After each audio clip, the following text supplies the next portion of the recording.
Why was the most powerful king in the Northern Territories kneeling before the woman he had rejected? The question would echo through the kingdom for years, but on that cold winter morning, no one yet knew the answer. Ethan Blackwood, the Alpha King, stood in the center of the great royal hall beneath towering silver banners, his fair face calm, his dark hair neatly arranged, and his black and silver royal coat catching the pale light from the moon-shaped windows. Before him stood Clara Bennett, a fair-skinned Omega in a simple deep blue gown. Hundreds of wolves had gathered to witness the ceremony, waiting for the moon goddess to confirm what many believed was already certain. Clara was his fated mate. She had known it. Ethan had known it. Yet neither had spoken the truth aloud. Clara kept her hands folded gently in front of her, though her heartbeat seemed impossibly loud in her ears. She had imagined this moment differently.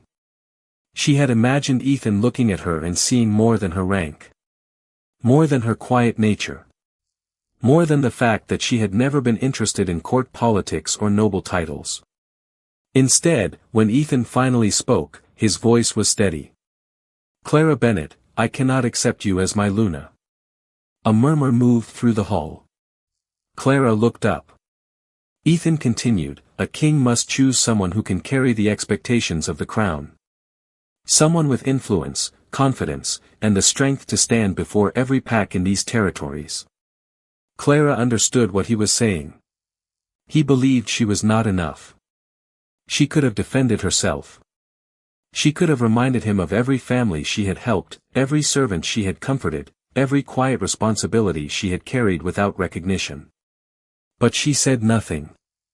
Ethan watched her carefully, expecting disappointment, perhaps even tears.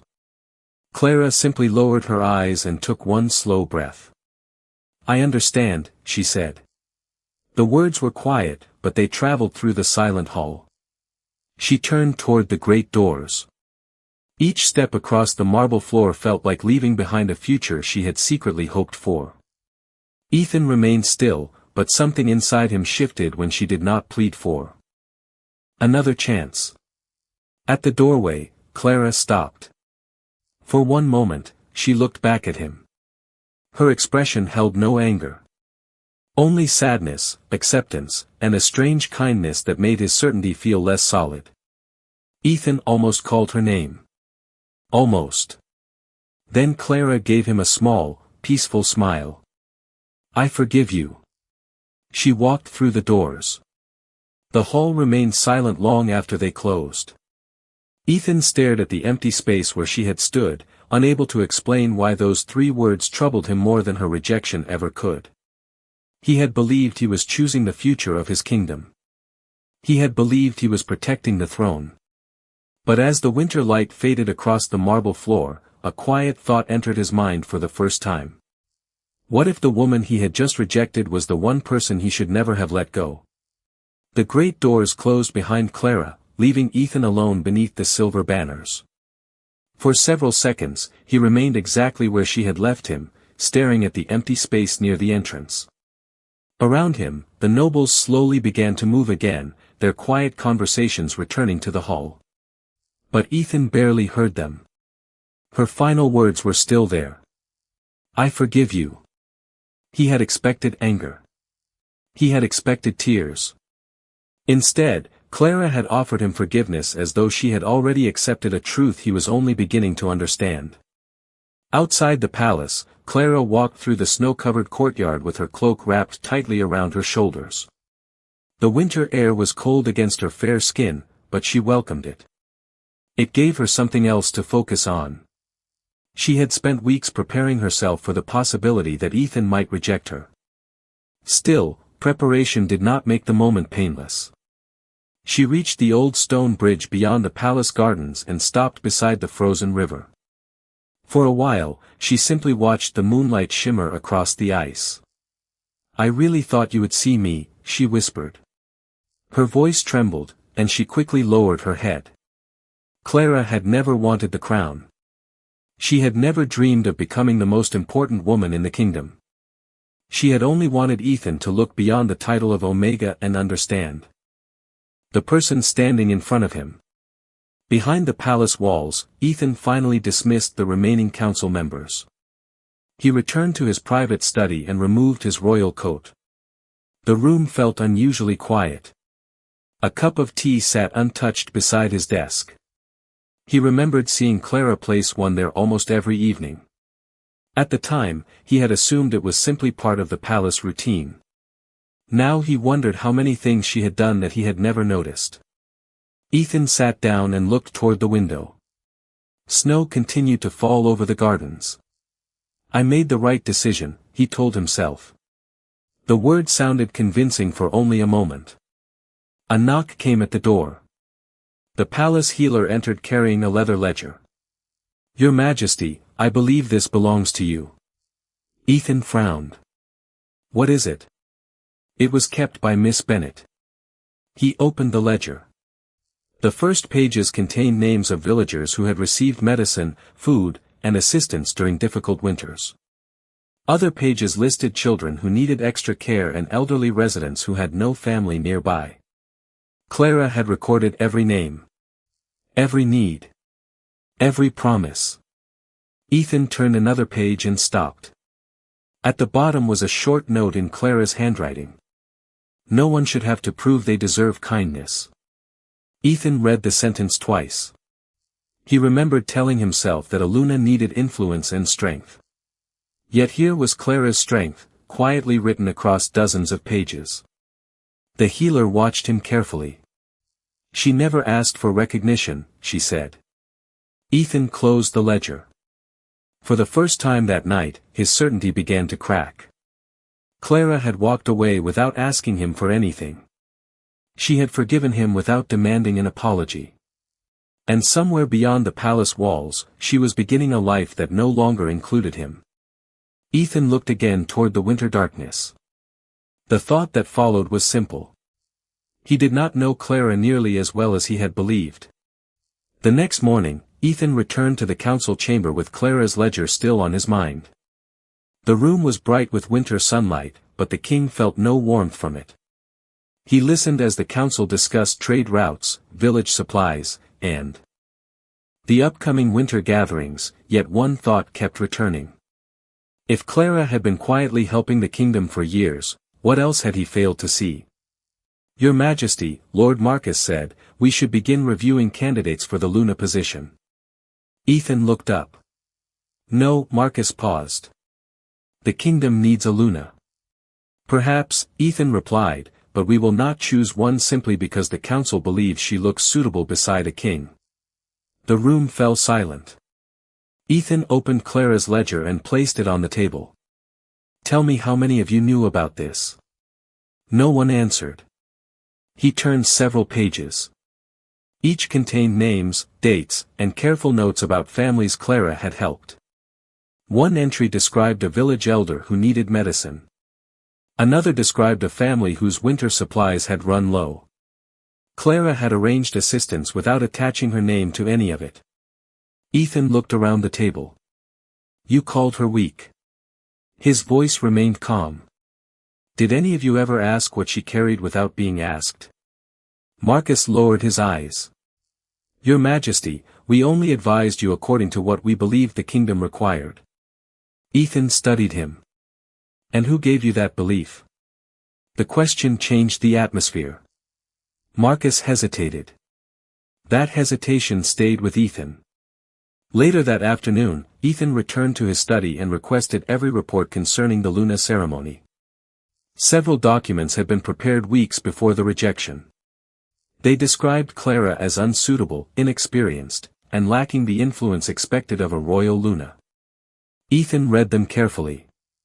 Something felt wrong. The language was too similar across different reports.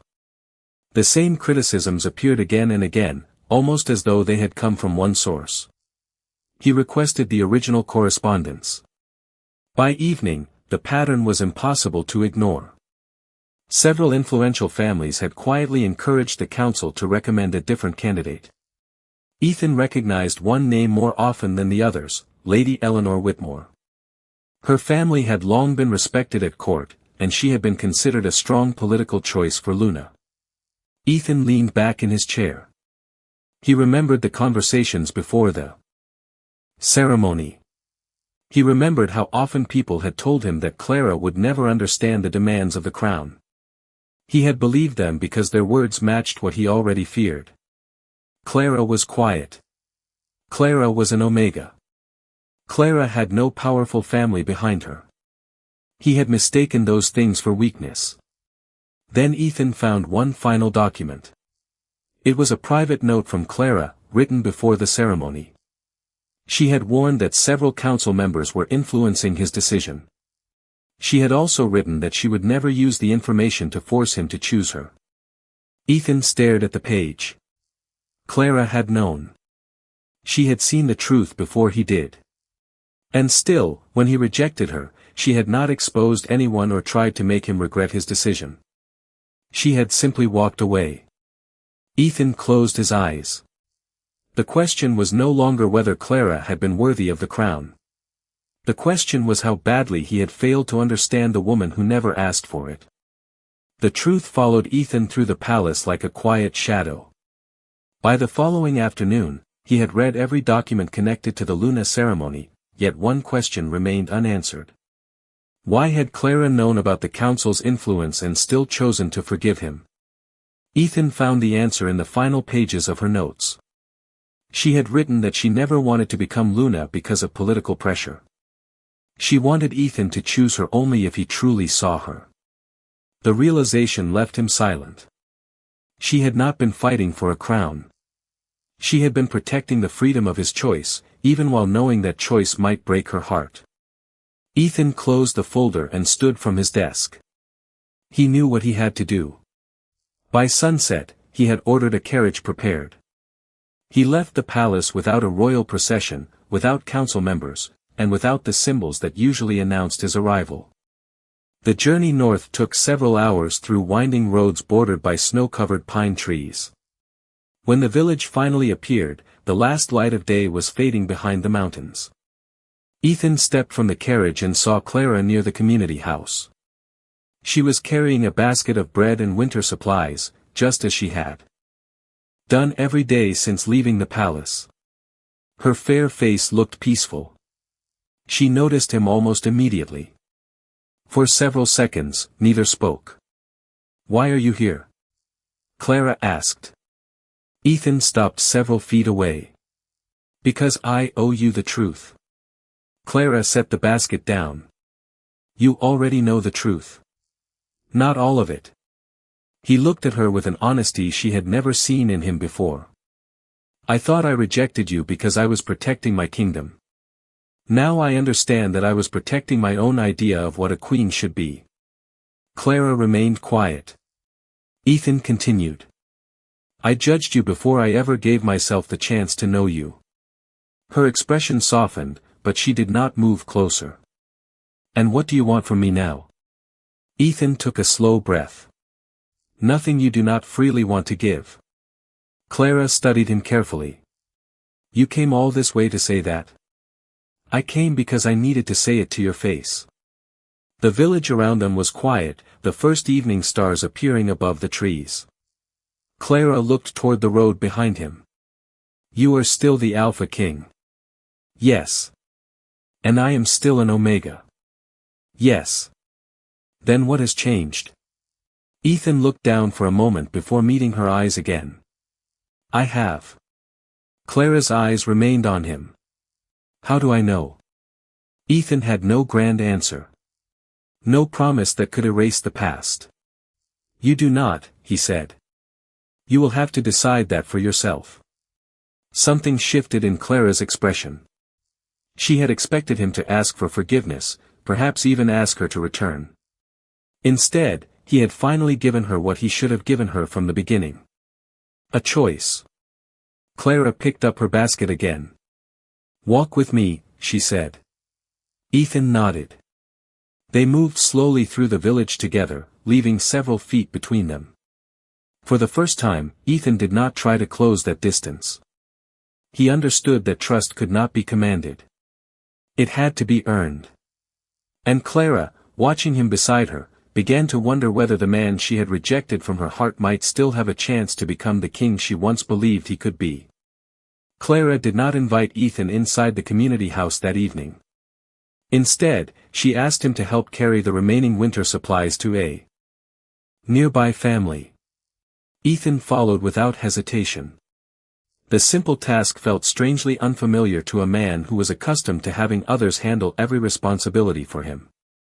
Clara moved from one home to another, checking on elderly villagers, delivering bread, and making sure each family had enough supplies for the coming week.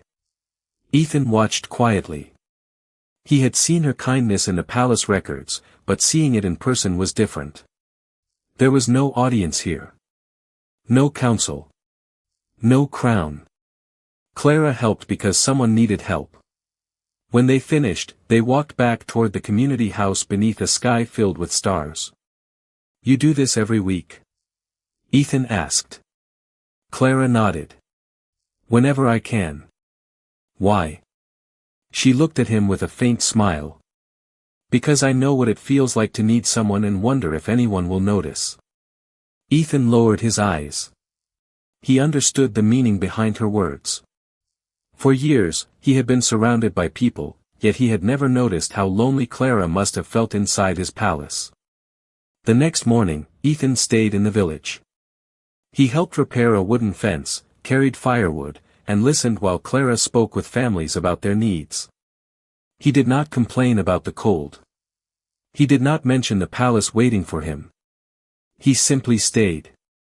By afternoon, Clara began to see small changes in him. Ethan listened more than he spoke. When someone disagreed with him, he did not immediately give an order. When an elderly villager corrected him about the safest path through the snow, he thanked her instead of dismissing her advice. Clara noticed everything. She did not praise him for it. She wanted to see whether the change would last. That evening, they stood beside the frozen river where Clara had gone after the rejection. Ethan recognized the place immediately. "This is where you came after the ceremony," he said. Clara nodded. "I needed somewhere quiet." Ethan looked across the ice. "I am sorry you had to come here because of me." Clara was silent. "Do you still regret rejecting me?" she finally asked. Ethan did not hesitate. "Every day. That is not enough." He looked at her. "I know." Clara turned toward him. "Regret tells you what you lost. It does not tell you what you are willing to become." Ethan absorbed the words slowly. Then he nodded. "Then I will show you." Clara studied his face. "Do not change for me, Ethan. Change because you finally understand what kind of king you want to be." For the first time, Ethan smiled faintly. "That may be the hardest thing you have ever asked of me." Clara's expression softened. "I am not asking." She looked toward the village lights. "I am giving you the chance to choose." Ethan understood. The same woman he had once rejected was now offering him the very thing he had denied her, a choice. He could return to the palace and continue as before, or he could become someone worthy of the trust he had once taken for granted. Ethan looked at the distant lights, then back at Clara. "I choose to try." Clara gave him a quiet nod.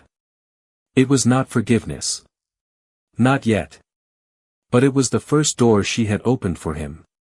The next morning, Clara found Ethan waiting outside the community house before sunrise. He had not returned to the palace. Instead, he had spent the night in the village guest house, choosing for once to remain where his actions could be seen instead of explained. Clara opened the door and looked at him with quiet surprise. "You stayed?" she asked. Ethan nodded. "I said I wanted to try. I thought I should begin by keeping my word." Clara studied him for a moment before stepping outside. The village was still quiet, the roofs covered in a thin layer of frost, and pale morning light beginning to appear beyond the pine trees. "Then come with me," she said. They spent the morning helping prepare food for several families. Ethan carried baskets, checked supply lists, and listened while Clara spoke with villagers about what they needed. He did not try to take control. He asked questions. He listened to answers. And when Clara corrected him, he simply nodded. By midday, she began to notice something unexpected. Ethan was learning. Not how to rule. How to serve. Yet just as the day seemed peaceful, a royal messenger arrived from the road. He bowed to Ethan and handed him a sealed letter. Your Majesty, the Council requests your immediate return. Lady Eleanor Whitmore has formally challenged the records presented at the Council meeting. Ethan opened the letter and read silently. Clara watched his expression change. What does it say? She asked. They are questioning the evidence you gave me. He folded the letter. They want me to return and reconsider everything. Clara's gaze lowered. Then you should go. Ethan looked at her. I will. She seemed surprised by how quickly he agreed. You are not going to defend me. I am going to defend the truth, Ethan said. That is different. Clara looked at him carefully. Those words mattered. Ethan had finally understood that protecting her did not mean speaking over her or deciding what was best for her. It meant making sure the truth was given a chance to stand on its own. Before leaving, Ethan turned toward Clara. There is something I want you to know. She waited. If the Council clears every document and proves you were right, I will not use that as a reason to ask you to return. Clara's eyes softened. Why not? Because being right does not create an obligation to love me. For several seconds, Clara said nothing. Then she smiled faintly. You are learning faster than I expected. Ethan allowed himself a small smile. I have an excellent teacher. Clara shook her head. Do not make me responsible for who you become. Ethan's expression grew serious. You are not. I am. The royal carriage waited at the edge of the village. Ethan climbed inside, but before the door closed, he looked back at Clara. She stood beneath the pale morning sky, her fair face calm, her hands resting at her sides. Neither of them knew what the Council would decide. Neither knew whether the truth would be enough to repair what had been broken. But Clara watched the carriage disappear beyond the snowy road and felt something she had not allowed herself to feel since the ceremony. Hope. Not hope that Ethan would come back for her. Hope that he would return as a better man. And far ahead on the road, Ethan held the same thought close to his heart. He was no longer trying to win Clara back. He was trying to become someone worthy of being chosen. The great doors of the council chamber opened before Ethan could take another step, and every conversation inside stopped. Lord Marcus stood at the center of the room with several documents spread across the table. Lady Eleanor Whitmore stood beside him, her expression composed. Your Majesty, Marcus began, the council believes these records require further examination. Ethan walked to the table and looked down at the documents. Then examine them. Eleanor lifted her chin.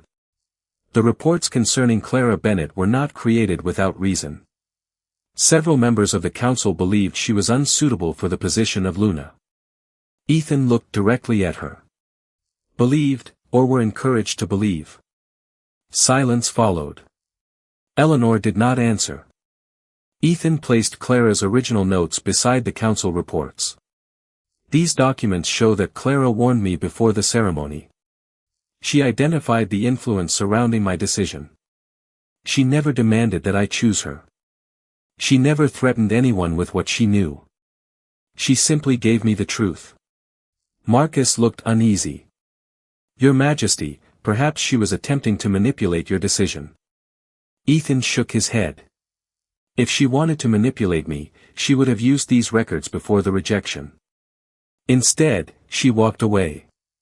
His voice remained calm, but every word carried across the chamber. The only person who manipulated my decision was myself. I believed what I wanted to believe because it was easier than questioning my own judgment. No one spoke. Ethan turned toward the council. I rejected Clara because I believed strength came from influence, status, and political power. I was wrong. Lady Eleanor finally stepped forward. And what happens now? Ethan looked at her. Now the truth is recorded. He ordered the original documents preserved in the royal archives and instructed the council to correct every official record that had misrepresented Clara. Then he did something even more unexpected. He refused to name a new Luna. There will be no replacement, Ethan said. No woman will be placed in a position simply because the kingdom expects one. When the meeting ended, Ethan remained alone in the chamber for several minutes. He looked at the empty space where Clara had once stood during the ceremony. The memory returned with painful clarity. Her calm expression. Her quiet voice. Her final words. I forgive you. But now Ethan understood something he had not understood then. Forgiveness was not permission to return to the way things had been.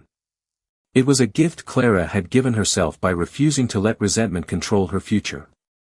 That evening, Ethan traveled back to the village. He found Clara near the community house, sorting supplies beneath the warm glow of lanterns. She looked up when she saw him. You came back. Ethan nodded. The council accepted the truth. Clara studied his face. And what did you tell them? I told them I was wrong. She smiled faintly. Only that? I also told them I was responsible. Clara set the supplies down. That sounds more difficult. Ethan smiled. It was. He took a slow breath. I am not here to ask you to return with me. Clara looked surprised. Then why are you here? Ethan met her eyes. Because I wanted to tell you that your name has been cleared. And because I wanted you to know that I finally understand the difference between asking for forgiveness and earning trust. Clara was silent for a moment. Then she looked toward the palace road in the distance. Something inside her was changing, slowly and carefully.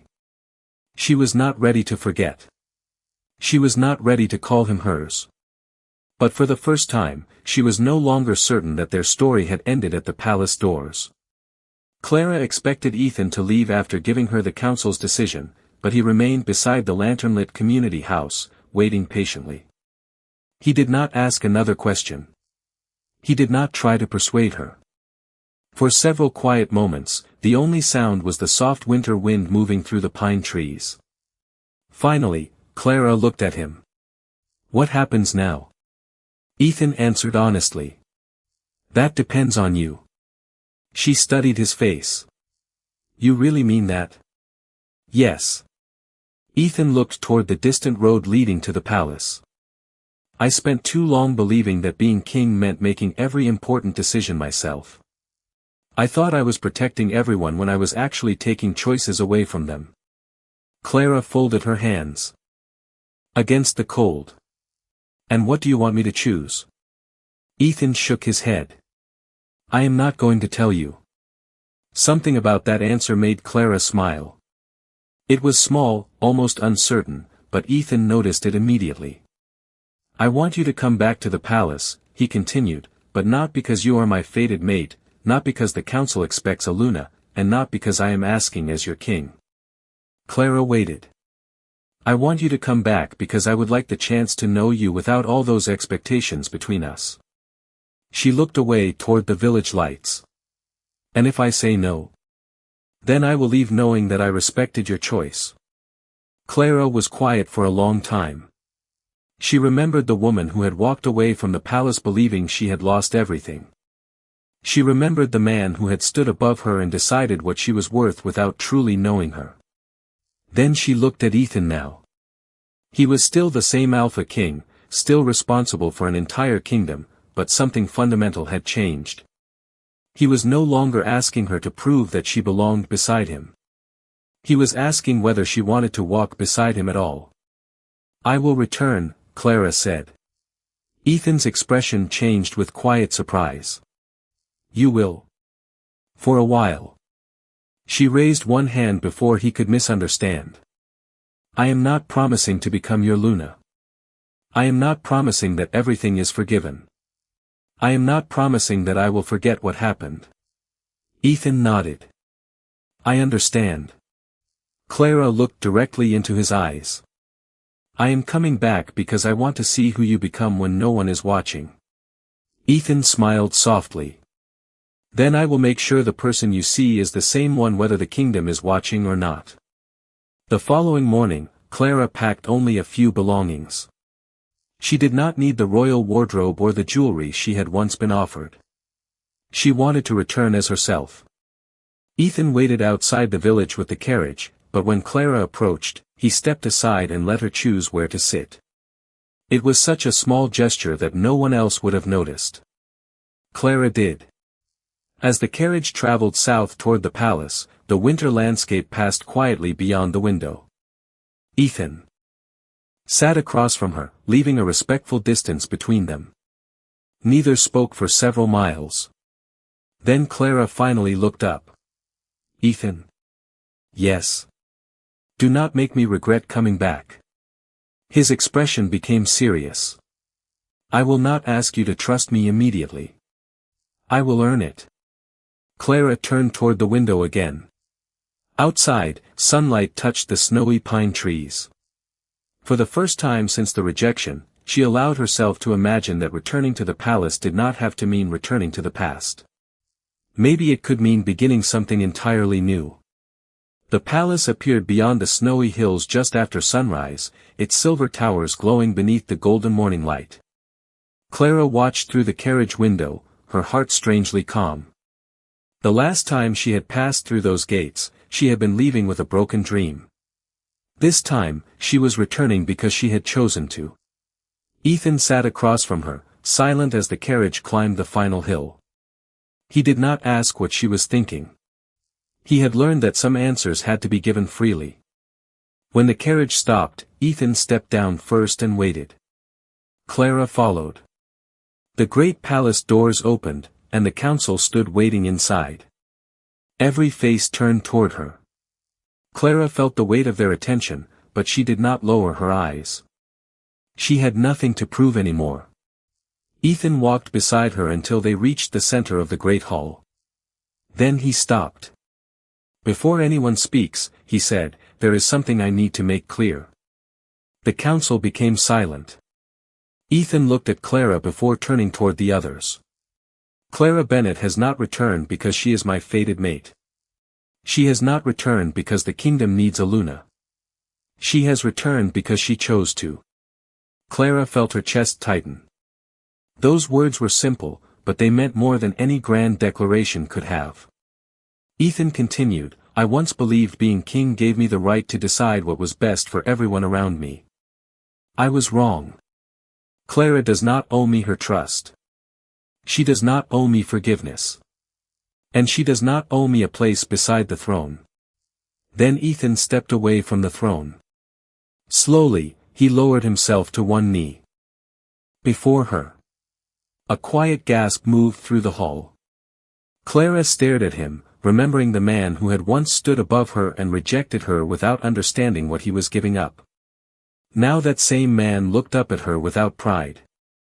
I cannot change the day I hurt you, Ethan said. I cannot erase the loneliness you felt after you walked through those doors.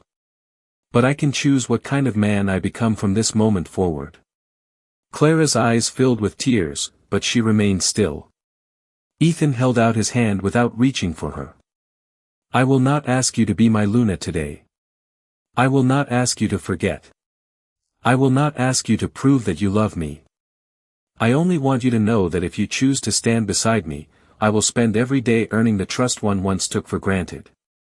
The hall was completely silent. Clara looked at his open hand. Then she looked around the room at the people who had once judged her.